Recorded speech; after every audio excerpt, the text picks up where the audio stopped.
the 34th Sunday in Ordinary Time.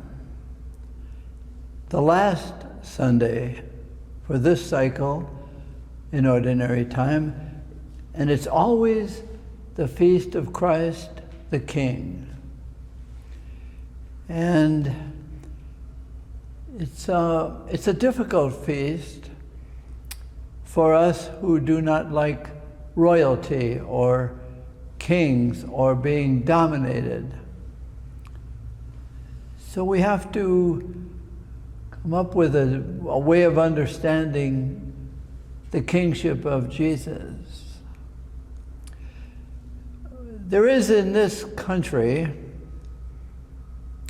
such a fear of being told what we have to do.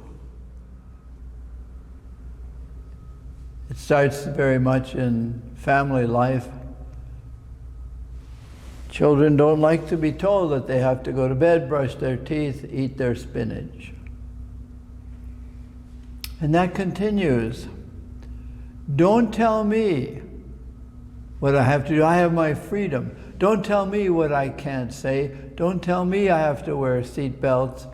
Don't tell me I should get vaccines. I will decide that. And what's interesting, that those who speak of the necessity of, say, political freedom, then run to find out what they are to believe and what they are to say. They read or listen to or watch. Tell me what I should do in order to be free, which is a contradiction.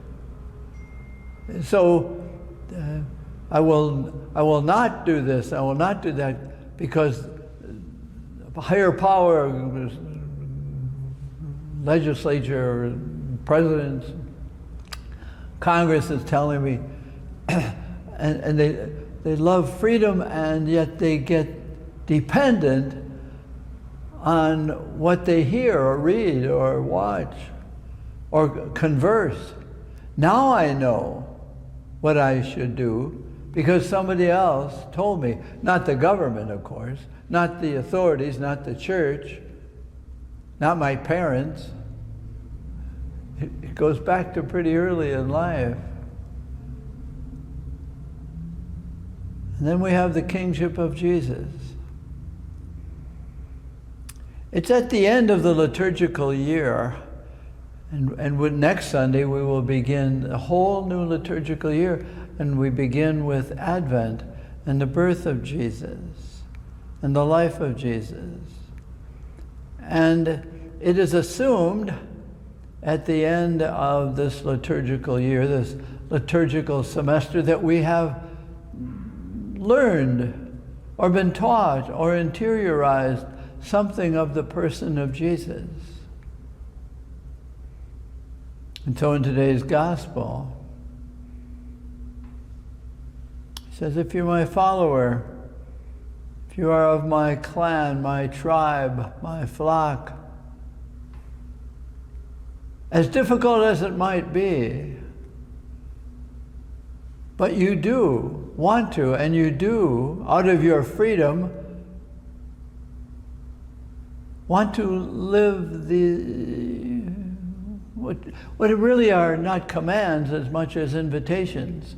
You know, when Adam and Eve left the garden in the story in Genesis,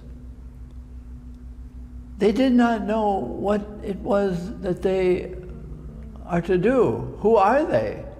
And what is their freedom? And so the whole history of the people of Adam and Eve, the people of Adam, Isaac and Jacob, the necessity for a leader. Help me know who I am. Help me know what there is to do. And so then God, through Moses, tells the people, this is what you have to do in order for God, the holy, transcendent God, what that God demands of you in order for you to know who you are and to act accordingly. Jesus is different. Instead of commands, it's invitations. And this is what you will want to do if you are free enough from being dominated by your selfishness, which can rule us, can be our king from 3 years old on. Don't tell me what I have to do.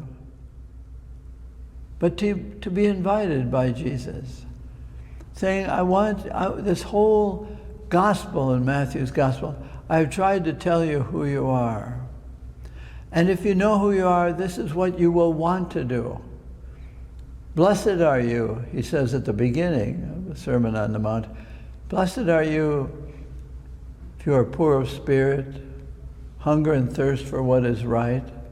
And then in today's gospel, near the end, in Matthew 25, we have a summary, not anything new, really. And his kingship is not dominated, but encouraged. And so he makes it very specific, not just, blessed are you if you are poor in spirit,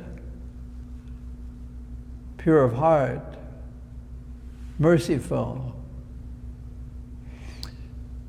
He's saying, could you find people in your life who are thirsty, hungry, alienated, strangers, sick, imprisoned, unclothed? Are they around you at all? Are they there? Oh, they're there. They might have fine clothing, but Jesus says there's a nakedness inside them that needs to be healed. There's a sickness that needs to be cured. There's a thirst. There's a sense of alienation in everyone.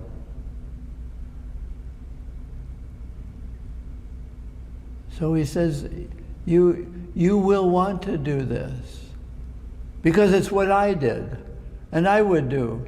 And I ask you to do it because it's in you to do. To comfort those who are thirsty for life. To be guided. Children, family, neighbors. There's a thirst for belonging that everyone is a stranger.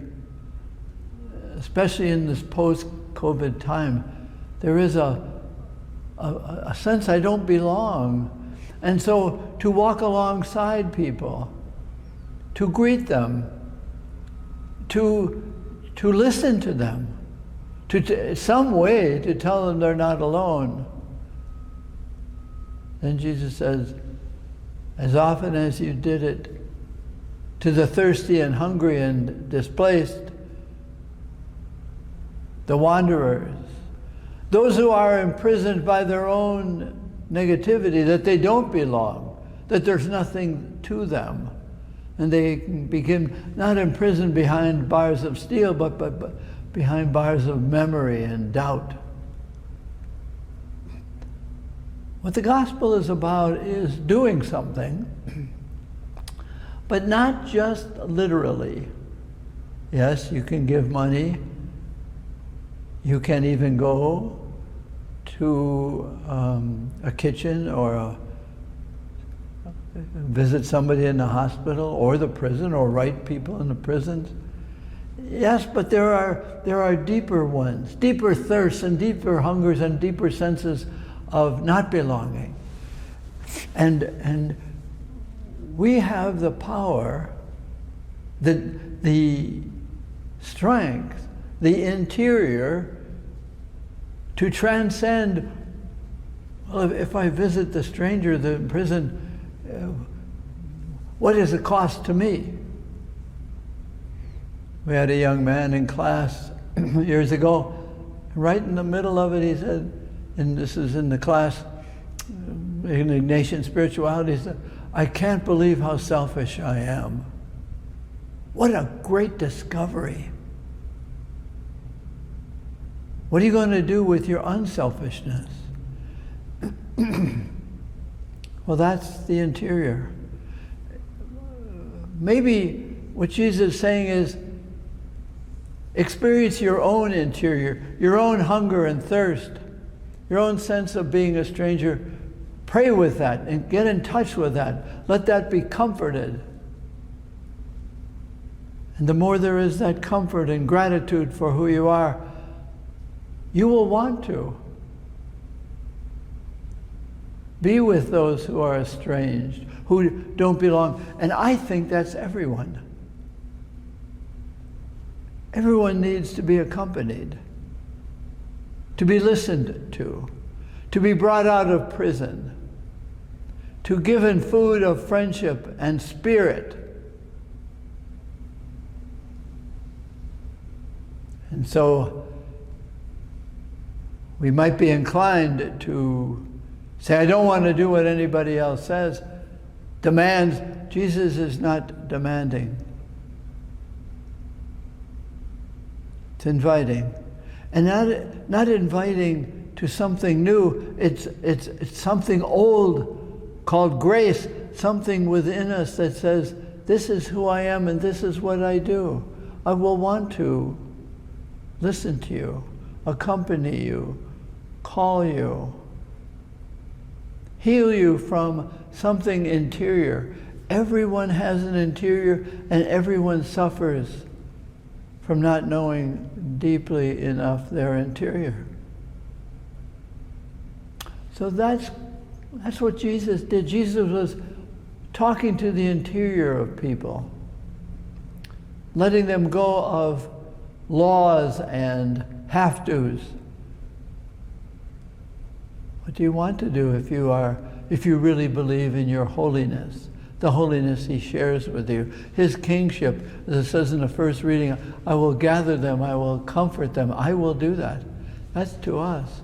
He's saying, I am comforting you if you let me in. Well, that's the liturgical year we're ending.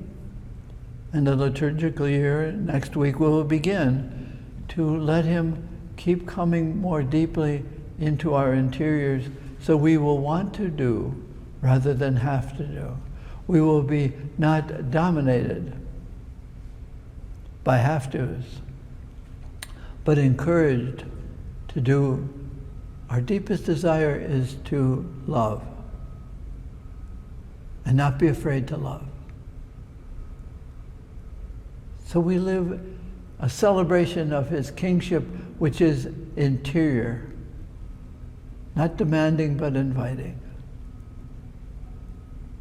And maybe we can reflect, what's in me that wants to do, wants to be? What is crying in a way, hungering to come out as part of his kingship, to be with his flock, his people? Happy feast day.